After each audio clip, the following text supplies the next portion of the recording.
talked about champagne a little bit before. We've kind of touched on some sparkling wine. So I'm going to try to avoid the things that we've talked about and talk a little bit more about the things that we haven't. So without further ado, let's get going. So with champagne, so we've talked about the method. So I'm not going to cover that again. It's a fairly straightforward process anyway. But we haven't really talked about the grapes and what they kind of do to the thing and where they come from and things like that. And that's kind of important in terms of champagne production as well. Now, kind of the most revered grape, or the most important, or the most respected grape, I guess, in Champagne is definitely Pinot Noir. And most of Pinot Noir you will find on Montagne de Reims, which is up here. So Reims, Reims, if you can pronounce it properly, is up here in the very north of the region, and it's kind of one of the bases where a lot of these houses are stationed. And in the hills around it, you will find these Pinot Noir vineyards. Now, Pinot Noir covers about 40% of all of Champagne, and it is the most planted grape variety in all of Champagne. That doesn't mean that it's the most used, actually. There's quite a lot of Pinot Noir that actually doesn't make it in Champagne, but makes it in the still wines. And we did briefly touch on this before as well. Now, what does it do? What does it do to the wine? Pinot brings you body, it brings you perfume, it brings you that kind of aromatic character, it brings you structure, and it brings you grip. So by grip, I mean just kind of like a slightly tannic effect, I guess. So when we talked about rosé, if you will remember, I did mention that Champagne is actually the only European region where you are allowed to make rosé by blending white and red wine.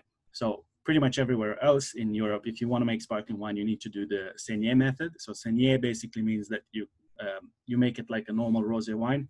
You would do it with a little bit of maceration. So you just kind of leave the grape skins in contact with the wine for a little while. Champagne, you don't have to. So Pinot Noir is very important in, so if you want to achieve that lightly pinkish, salmonish kind of hue, you will blend a little bit of Pinot, red Pinot as the still wine, not the sparkling wine, into your blend to achieve that. If you want a deeper color, you will use one of the other grapes that I'm going to mention in a while. But anyway, Pinot Noir, very, very important grape, kind of brings you that elegance as well. I didn't mention, but definitely big part of the blend. The other very, very important grape is Chardonnay. Now, even though there's 26% of it all over Champagne, it's actually not the second most planted grape. That belongs to Pinot Meunier, which we're going to talk about in a second as well. But Chardonnay is a very important grape. Chardonnay is important for two reasons. One is obviously what it brings to the blend. It brings the freshness, it brings a little bit of finesse, a little bit of that fruity character. And the other one is because the grapes, the berries in the grapes of Chardonnay are very, very close together, it reduces the risk of rot. And Champagne being a very cool and wet area, it can be harmed by rot quite a lot when it comes to harvest. So Chardonnay also acts as kind of a protection. You want Chardonnay there because in case there's a bad vintage, you might lose a lot of the other grapes, but Chardonnay will kind of retain the volume. So it's important for you to kind of remain solvent and have enough volume still to produce a decent vintage. The third very, very important region and the very, very important grape in Champagne is Pinot Meunier, which is grown in Val de la Marne, so over here. So just to recap, Montagne de Reims is the purple one up here in the corner. Côte de Blanc, so Blanc means white in French, and obviously it can give you a hint of what's grown on this hill, Chardonnay mainly, because it's a white grape out of the three. And like I said, Val de la Marne is for Pinot Meunier. So Pinot Meunier doesn't really get enough credit. I guess people kind of dismiss it sometimes. They say that it's not a particularly high quality grape. I don't agree with it. And there's somebody else that doesn't agree with it, and that is a very special winery called Krug. So I'm sure you've heard of Krug before, and Krug is famous for adding even up to 15% of Pinot Meunier, which is they're pretty much the only ones of the top brands that do such a high proportion of Pinot Meunier in it. As you can see, the statistic there, there's 35% of Pinot Meunier in Champagne.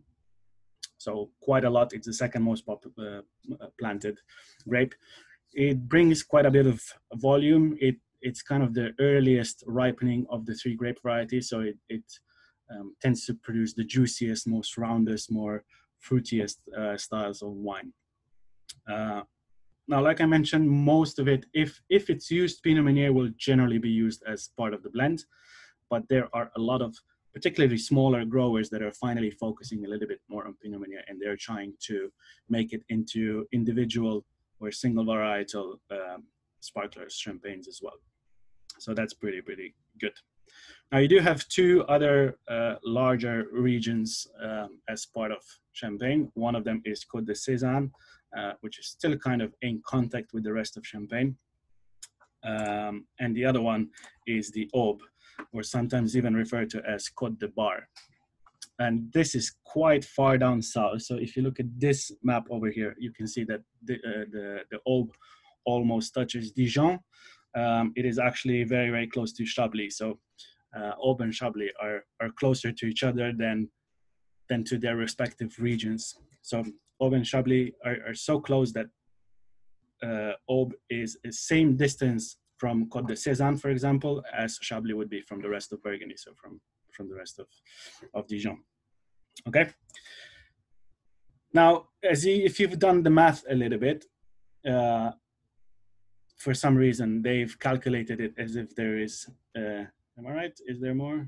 Yeah, there's a little bit of grape planting is missing, and this is due to some other grapes that are actually allowed in Champagne. So there is one common misconception. A lot of people will tell you that Champagne only has 3 allowed grape varieties, and those are Pinot Noir, Chardonnay, and Pinot Meunier. But that is actually very wrong. The allowed grape varieties in Champagne are Arban, this one down here, Petit Meslier, and Pinot. And by Pinot, they mean the group of Pinots, like the family of Pinots, which means Pinot Noir, Chardonnay, Pinot Meunier, Pinot Blanc, and Fromenteau, also sometimes referred to as Pinot Gris, are all part of the Pinot family. So yes, while there are only 3 allowed grape varieties in Champagne, they are not the 3 that you would think. That being said, they are obviously by far the most planted of the 3. The other 4 you won't really find very much. There's very few producers that still grow them. But yeah, the reason for this is, again, historical. I think about 200 years ago, Fromenteau was actually the most planted grape in all of Champagne. It was around 50% of all of the plantings. But because Burgundy had such success with Pinot Noir and Chardonnay, when phylloxera hit, they had the opportunity to replant pretty much all of the vineyards. And they took this opportunity to instead focus on Chardonnay and Pinot Noir to kind of bring the quality up of the region and just make it a little bit more highly regarded, let's say. So that's quite an important thing to know. Now, nobody's ever going to ask you about these 4 different grape varieties. Like I said, they're not as important, but it is a good thing to know. Okay. Now, the other part we didn't really go into much detail was the disgorgement and dosage. So what is disgorgement? So disgorgement is it's the process where we talked about this, is after all of the yeasts are inside of the neck and you take them out. The reason why this is important is because it gives you, so a disgorgement date will give you an idea of how old the wine is. So as you remember, if it's a non-vintage wine, it will have to be aged for a minimum of 15 months on the lees, but that doesn't really tell you how old the wine is. But if the disgorgement date is on the bottle, and quite a lot of producers are doing this lately, thank God,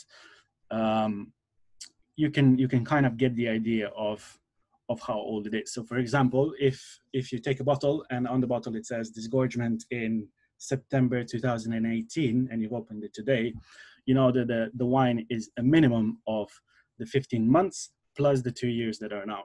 And then if you do know the producer a little bit better, if you know what their standards are or how long they generally age their non-vintage wines, you will know exactly how old the wine is. So that's a very good thing to know. Also, it allows you to understand the character of the wine. So unfortunately, in our business, we don't get to try every single bottle of wine. It would be bloody amazing. So sometimes we need to, like I said, we need to understand what's going on inside of it so we can describe it to the customer, describe it to the guest a little bit better. And for example, a vintage wine from 2003, for example, you've got it on your wine list, right?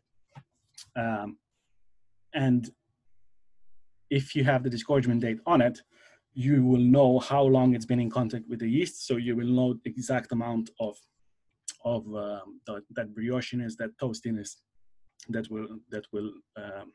you can taste on the wine. So it's a very big difference if the wine was disgorged in 2018 or in 2012 and it's just been sitting in your fridge for 8 years. So because those 6 years in between on lees would make a much bigger difference than if it was just natural aging within the bottle. Okay, so disgorgement, kind of important to know. Always look for it on the bottle, just to give you a bit of a better idea of what to expect. Okay.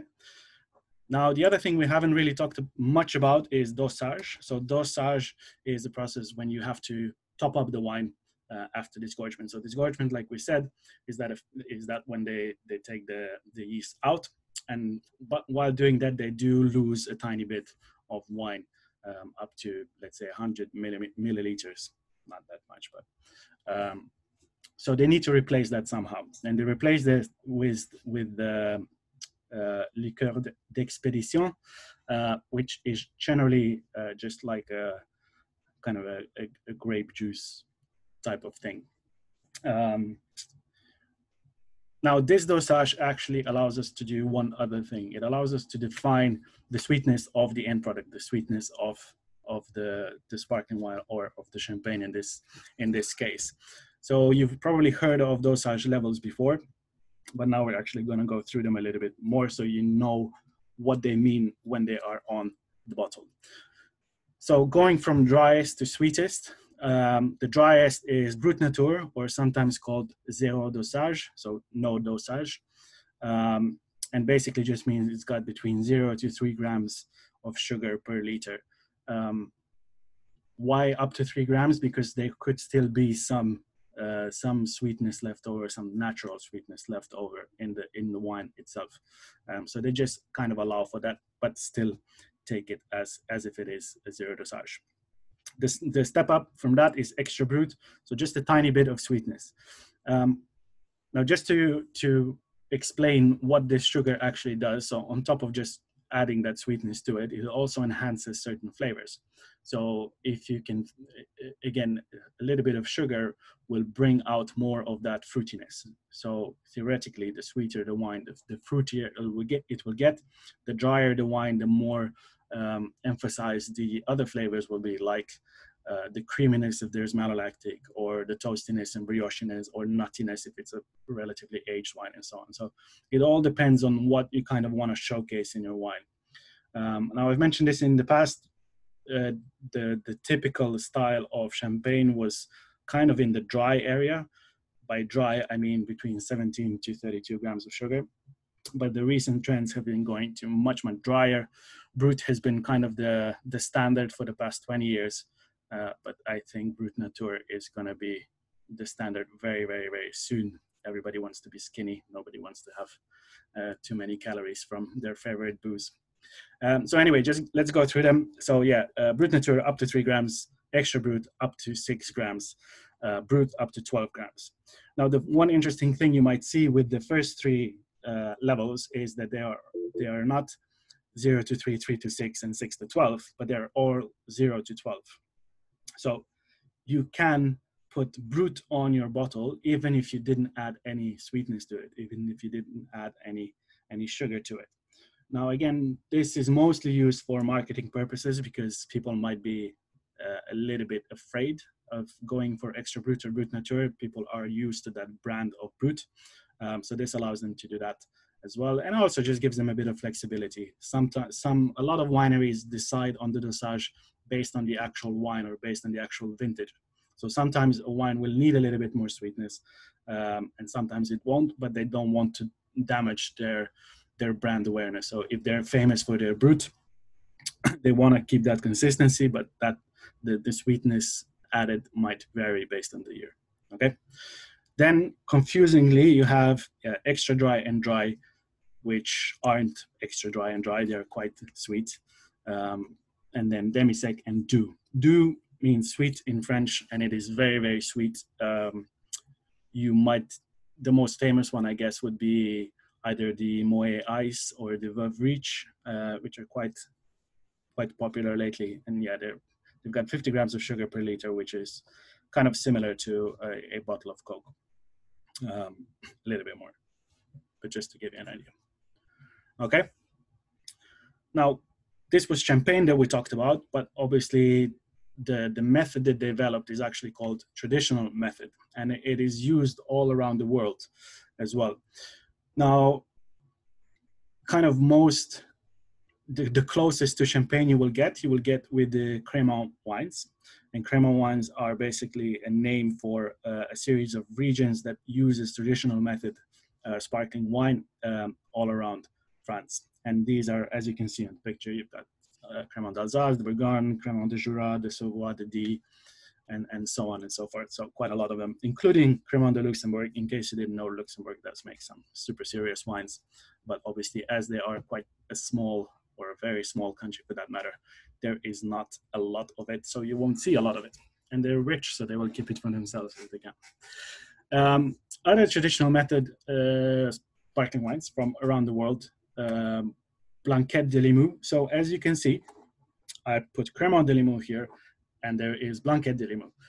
So what's the difference? The difference is Crémant de Limoux will be generally made with Chardonnay and Pinot Blanc, while Blanquette de Limoux is actually made with a local grape variety that has a synonym that is called Blanquette. So similar method, but this has much more history. It actually is as old as Chardonnay. It's Champagne itself, and it's a very, very important and absolutely fantastic sparkling wine. Very rare, as you can see, the size of Limoux. It is not a big region. It is in Languedoc. So I know Languedoc in your minds probably makes you think of hot area and hot, juicy, bold, flabby red wines. But Limoux is high up in the mountains, so you still get a lot of that beautiful freshness from the wine. Absolutely fantastic. Other regions, Franciacorta, obviously the biggest or the most important Italian sparkling wine region, based in Emilia-Romagna. Mainly made with Chardonnay, Pinot Bianco. Here you do get some Pinot Nero as well, or Pinot Noir. But yeah, Pinot Bianco is kind of the one that carries it the most. Cava. Cava is an interesting one. So Cava is the Spanish version of traditional method sparkling wine. Now it's interesting in the fact you see that I wrote Penedès and a star next to it. So technically, Cava is only allowed to be produced in Catalonia, but the grapes can come from anywhere. So a lot of people will bring, wine from Rioja even, and bring them down to Penedès to blend them and to make them in a sparkling wine. So it's a little bit confusing in that because you will never really know where it is from. But this style is undisputed. It is quite similar to Champagne, a little bit cheaper, obviously because the workforce is a little bit cheaper, but still very, very good value. Now, Franciacorta and Cava are both famous for having 3 months more on the lease than Champagne for non-vintage. So they need to be aged for 18 months instead of 15, which also is a bit of a difference. Methode Cap Classique is a South African version of the traditional method. Basically, it is traditional method through and through, but it does have its own kind of character to it because South Africa is generally hotter, warmer. You will get a rounder style of wine. So they don't call it traditional method. They will always call it Methode Cap Classique over there. Okay, it does have minimum requirements for minimum alcohol, minimum must levels and things like that to be eligible for Methode Cap Classique. But yeah, in everything else, it is completely and exactly the same as the traditional method. And the last one, kind of important one, is Sekt, so the German style. Again, you will see a star over there. The reason for that is because Sekt doesn't have, so Sekt is a German word for sparkling wine, and it doesn't have any regulations which method you are supposed to be using. So the premium stuff generally will use traditional method, but 90% of all of Sekt will be made with 2 different methods that we're going to cover a little bit later on. Okay. Okay. Any questions about traditional Champagne method, Champagne in general, or any of these regions that we kind of touched on?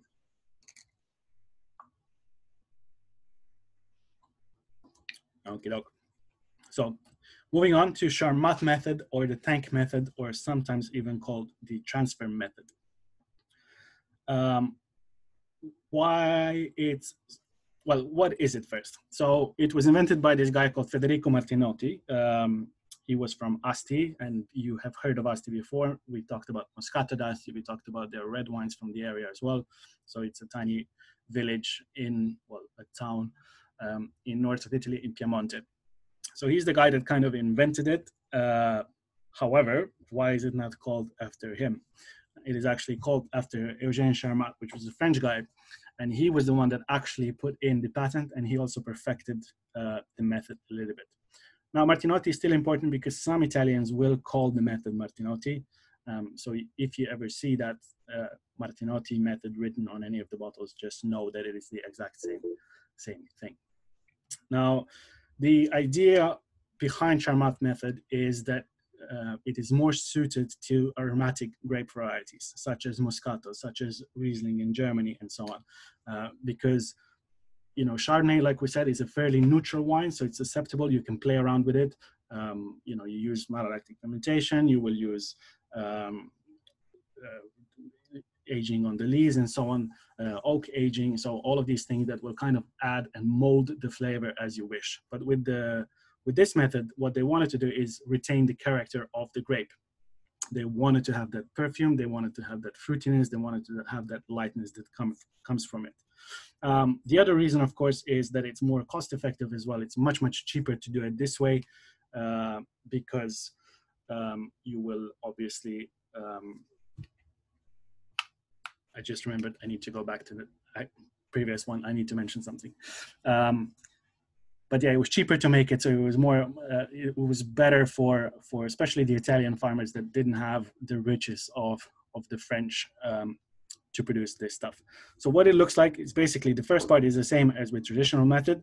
You do harvest, you do stem, you do the first fermentation, you make a normal wine, and then instead of putting it in the bottle and starting the second fermentation, you put it in a pressurized tank, also known as autoclave.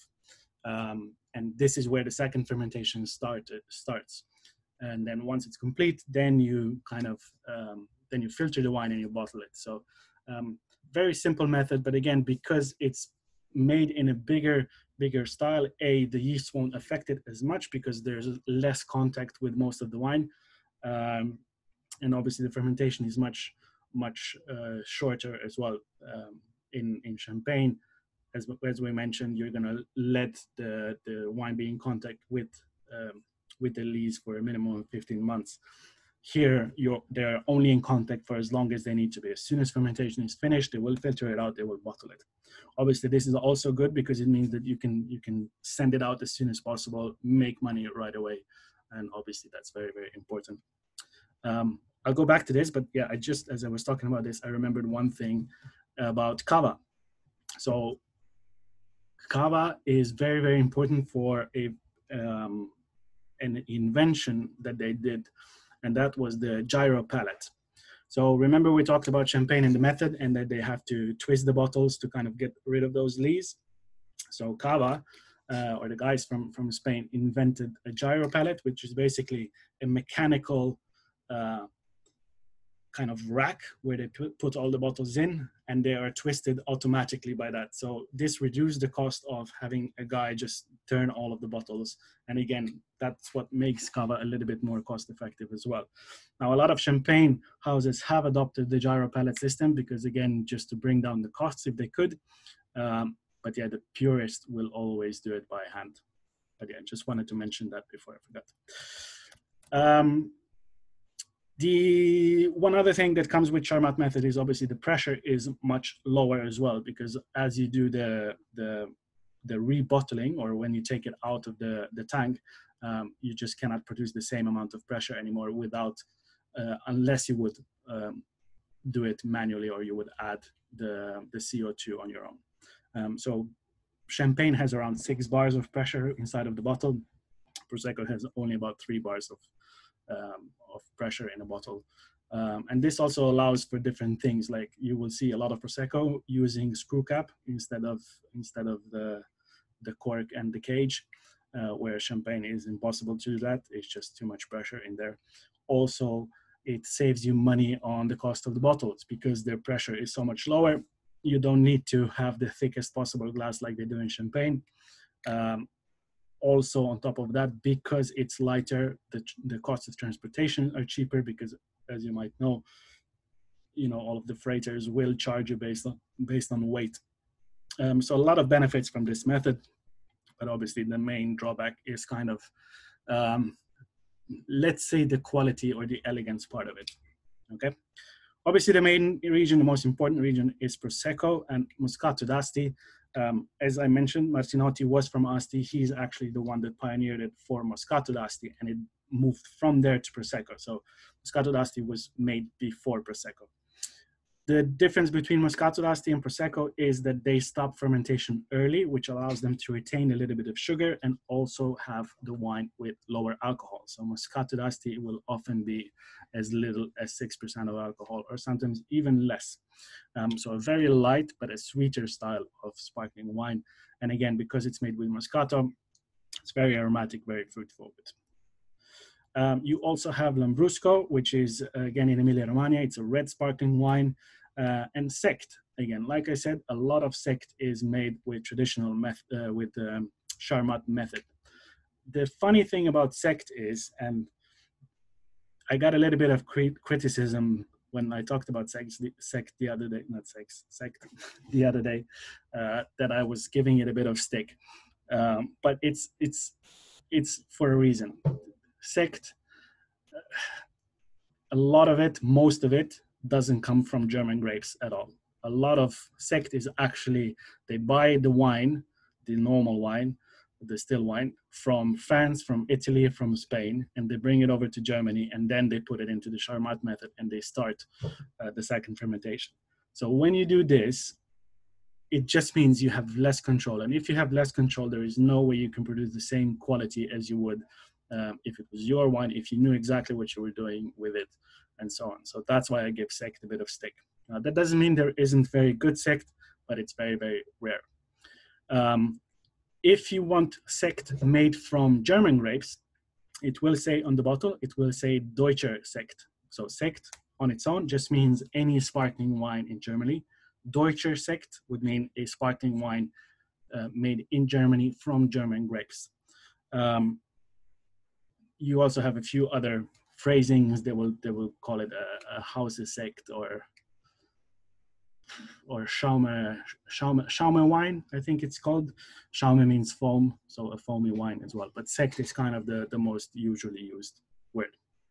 Okay, Charmat method can be used in any other country. A lot of countries do. For example, Slovenia, we talked about, half of the country makes the sparkling wines with Charmat method, half makes with traditional method. So it's literally down to the grapes that you have that will kind of tell you which method you want to go to. Like if you just think of it logically, Riesling, aromatic, fresh grape variety.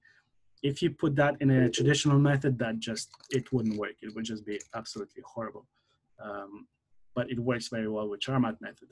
And then, for example, I don't know, Chenin Blanc, not very aromatic. You do want to use traditional method for that. So it's just literally deciding based on your grapes what you want to do and what you want to achieve.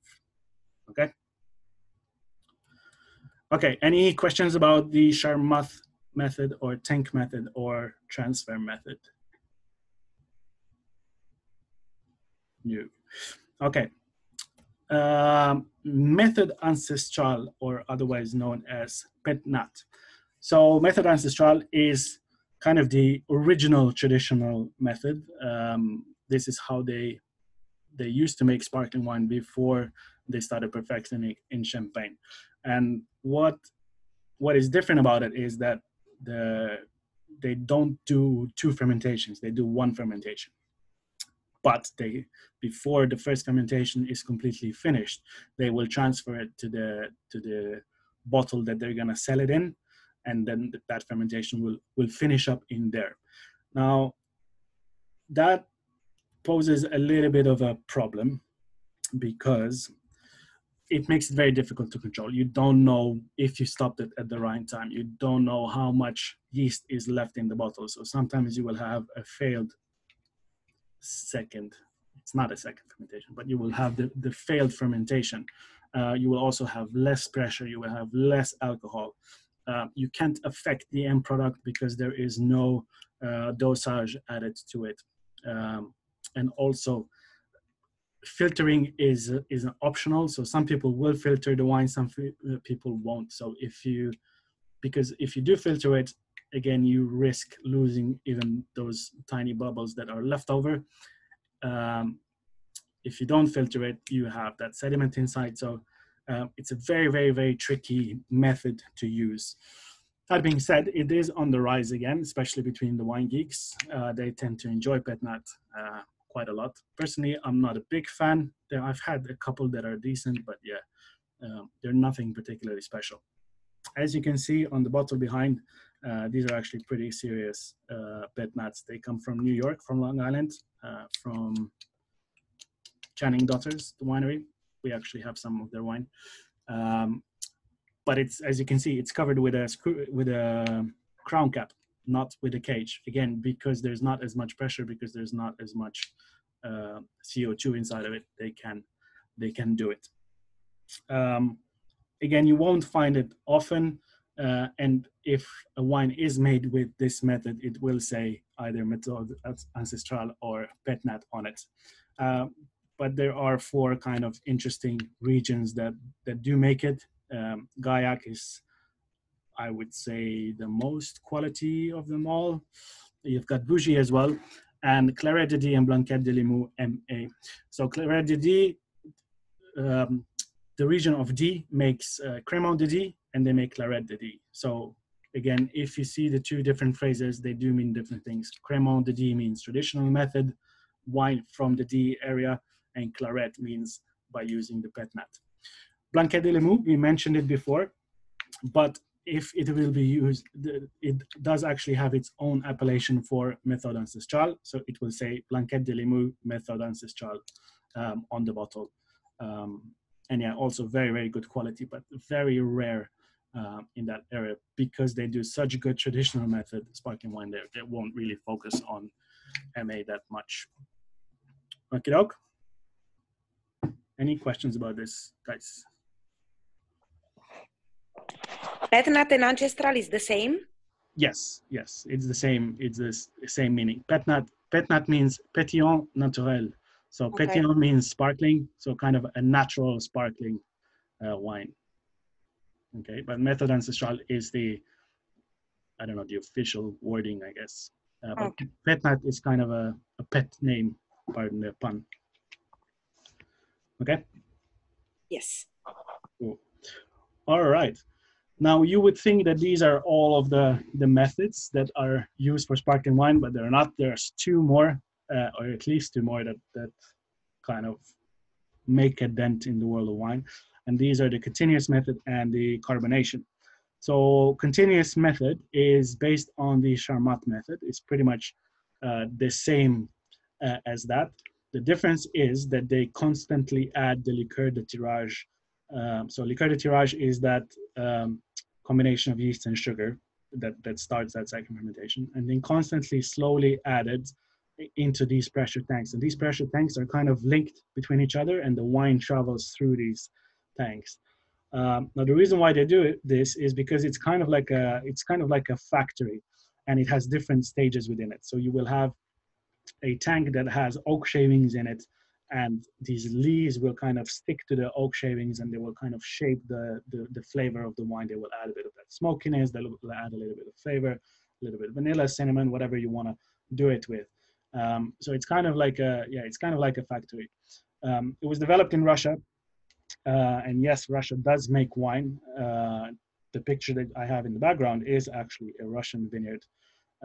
This is a very famous winery, or arguably the best winery in Russia, which is called Abreu.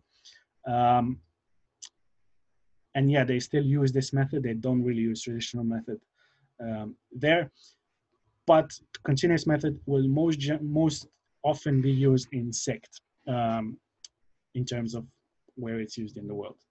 Not a lot of people outside of these two countries make it. Again, it's a weird method. It produces a really weird wine. Our palates are not really adjusted to it. That's why it doesn't have, that's why it's not as popular. And it's also kind of messy, and yeah, it's a weird one.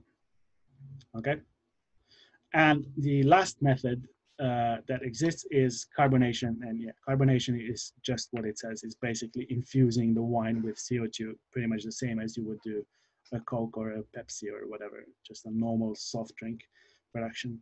As you can imagine, this makes it very, very cheap, but also quite poor in quality. Unfortunately, sect will use this method as well. And again, this is the main reason why I give them a little bit of stick, just because they have the potential to grow fantastic sparkling wine, but because they have such high demand for it internally, Germans don't really export their sparkling wines at all. They don't produce enough of it, so they have to kind of use these other methods to make up for the demand that they have. So yeah, it is what it is, but pretty much that's it. And that's it for me for today, guys. That's all I have to say about champagnes and sparkling wines, but I'm happy to answer more in detail or in depth if you are curious about something else.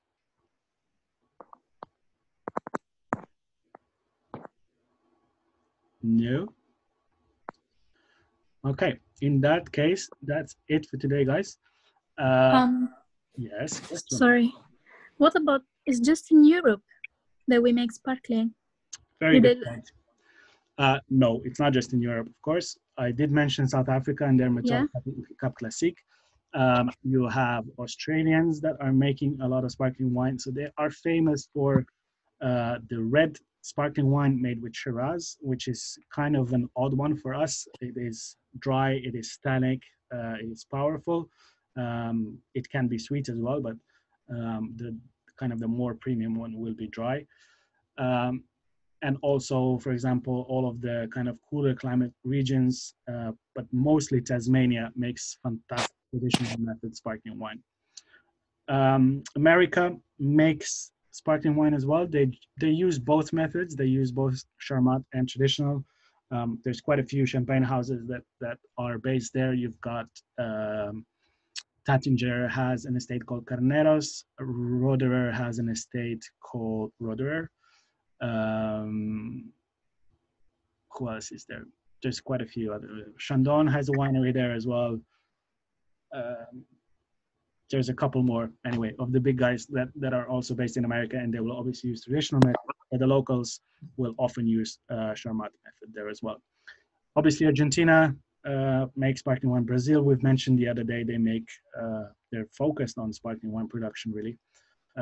Canada makes sparkling wine as well. They make it in Ontario, they make it in British Columbia, and even I think in Newfoundland, basically on the island, not the islands, the kind of peninsulas. So they make it as well. Who else? Chile, obviously. New Zealand, obviously, as well. Wow. So yeah, I mean, look, everybody can make sparkling wine. Everybody that has a reasonably cooler climate can produce good sparkling wine. But the reason why I don't go in depth into them is because they don't really have that many rules for it. Like same as with like I said in the first place, understanding wine starts from Europe because this is where the rules are, and then everybody else is kind of trying to mimic them. And at the moment, we're still in the stage of trying to mimic them. There's still not a lot of countries that are developing their own I see. their own sense, I guess. They will, and they're getting there. And you know, there's producers here and there that are really, really good at expressing that particular area, and that could potentially lead to sometimes to in the future have some sort of rules for those areas. But at the minute, they don't. Like American AVAs for their sparkling wine, they don't have any requirements in alcohol levels, sugar levels, which method to use, which grapes to use. So they're completely free to do whatever they want. And that's good because they need to find themselves first. Once they do, once they say, okay, this is absolutely fantastic, then they should settle on that. Okay. Why Yeah, do with the- Sorry, go. why do you have Gatsby on the back? I don't. I have Leonardo DiCaprio in the back. Yeah, but He's it's drinking champagne. Come on. He's drinking fizz. And his name is Leonardo. He stole my name, so. yeah. Even your career. Oh yes, yes. I'm exactly as handsome as DiCaprio is, and I'm the king of the world. Okay. Anything else, guys? It might be a stupid question, but what it means when it says on the label, when it comes to sparkling wine, that Muscat, it's more sweet than the sweet, you know, the dough. It's kind of category, or what does it mean? For Moscato d'Asti? No, like a absolute no name, whatever brand, and it's listed Muscat instead of dry, medium dry, sweet, whatever. Well, Muscat is the grape, so it just means which grape it's made from. That's it. Yeah. Oh, okay. Moscato is a grape. I assume that's it. No, I haven't seen it written in any other ways, but the logical answer is it's just listed which grape is made. If you want to know the sweetness, like I said, you have in Champagne, you have those levels, and much of the traditional method making regions have adopted the same method of naming these levels. Prosecco has done the same, but obviously translated, so they won't say sec, they will say secco, or extra secco, or extra sec, or semi-dry. I think they have a few different namings. But yeah, it will kind of follow the traditional method level. They're well done. So if something works, why fix it? Okay, thank you. Pleasure. Anything else, girls? Coolio. Okay, that's it for today. Tuesday, sweet and fortified wines, and then I think next Thursday will be the last one, and we will do a service for the end. The reason why it's the last one is because the week after I'm opening the shop officially, and then another week, 2 weeks after, we're gonna open the wine bar, which means I don't think I will have the time. If I have the time, I will do it. I will let you know about it. But yeah, as it stands, next Thursday is the last one, okay? Yeah. Okay. Cool. In the meantime, I mean, for these 2 last sessions, get the questions ready. I'm happy to go off topic if there's something from the previous series that comes up, but yeah, otherwise that's it. Cool? Cool. All right. Thank you very much. I will see you Tuesday. Thank you. Ciao. Ciao. Bye. Ciao, ciao.